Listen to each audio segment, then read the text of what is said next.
Ito pong ating air baggy build, Coco Brake, jogger stroller. Good for newborn, up to 25 to 30 kg. Proven and tested na po namin po ito.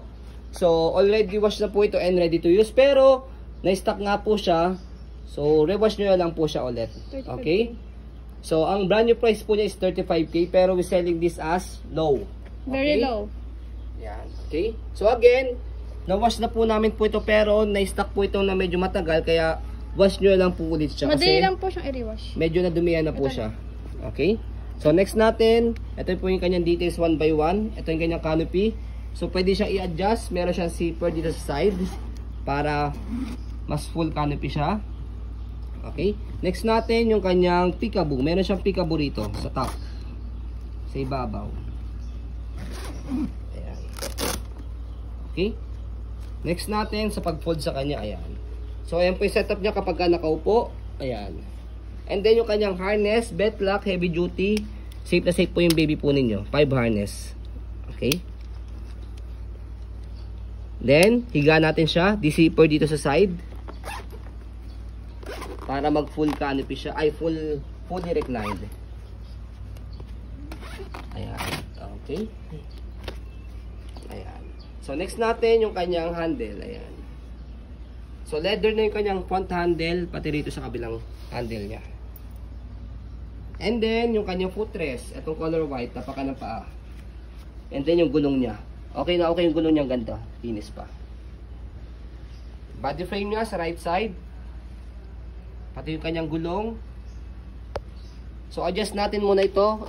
Iupo muna natin siya para makita niyo po yung kanyang basket.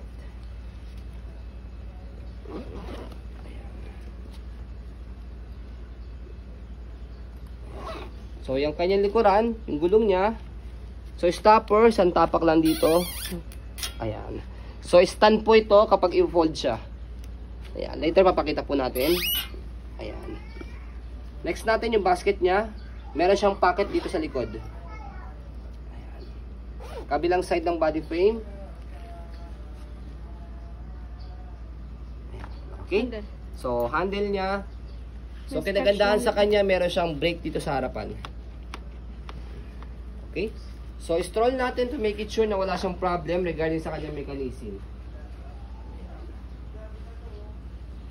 Okay? So, sa pag-fold po sa kanya, dito lang sa handle, sa side, left and right, press lang siya. So, bago nyo po gawin yan, stopper nyo muna. Yan. Tapos, stand.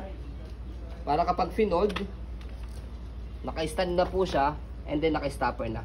Sa side, meron siya ritong tawag dito, strap. Ayan. Okay? Can stand alone. Kapag inopen, tanggalin lang yung strap dito sa gilid. Tapos, buka nyo lang siya. Ayan. And, ready to use na siya. Okay? So, yun po, as you can see, very details po kami. Sa akin pong pag-video, kasi kami siya policy no refund, no exchange, what you see is what you get. So, by the way, ang minor issue po nito, so, dito po sa kanyang canopy lang. Dito, ito. So, try nyo po siya i-wash. Medyo nag-gigento siya. Hindi, I think kailangan niya ng ano. Try nyo muna siya i-wash kung matatanggal siya. Ayan. Okay. So, ayan. Nagkakaroon siya ng ano, like this one. Ayan. So, kaya, we're selling this as super low from the brand new price. Natatanggal naman yung canopy kung ayaw niya. Yes. Paano? So, tanggalin dito lang sa side. Yan. Tanggalin nyo lang siya dyan. Ano yung itsura? Yan. Okay. So, yan. Tanggalin nyo lang siya dyan. Hindi nakita ko ng itsura kung walang canopy. Ganun lang. Okay. So, fold natin ulit. Okay na. Yan. Okay. So, ayun po. As you can see, very details po kami sa pong pag-video kasi kami siya policy, no refund, no exchange, what you see is what you get. So yun po, maraming salamat. Have a nice day and God bless po.